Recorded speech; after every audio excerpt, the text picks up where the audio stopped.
We got to get to a GMA exclusive new tech that may help detect signs of COVID in schools around the country. It could be a new tool in the fight against the pandemic. Janae Norman has the latest. This morning, GMA with an exclusive look at a new device said to be able to track coughs, sneezes, and fever in the classroom. Teaming up with engineers and epidemiologists, Clorox, the company famous for bleach and wipes, taking us along for its first test run in a classroom. How can it pinpoint coughs and sneezes? There is a microphone in the device, and it is trained to look at the unique frequencies that are coughs and sneezes. The temperature is monitored with a thermal sensor. At this empty elementary school in New Jersey, researchers showed us how they say this illness symptom tracker works.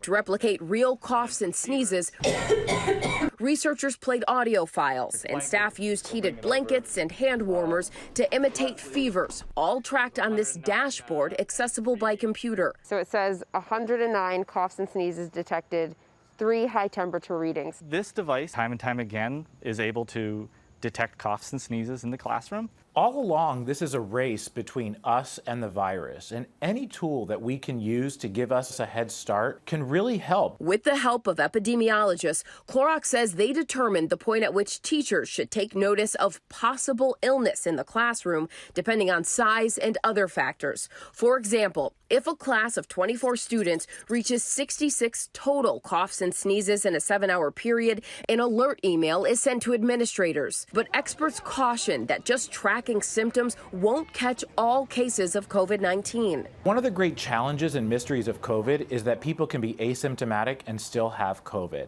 That means no cough, no sneeze, no runny nose, no fever. And while Clorox is looking for 100 schools across the country to participate in a trial run of this device, other schools are turning to different technology.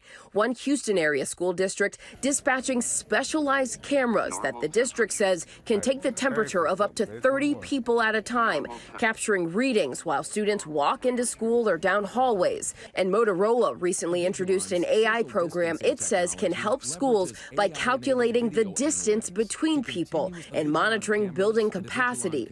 The software also aiming to track mask compliance. Florida Atlantic University confirming to ABC they're exploring using this technology in high traffic areas on campus like the library. And as far as privacy concerns, Clorox says its device does not record audio or any data that could identify students. Robin? People were concerned about that. Janae, thank you.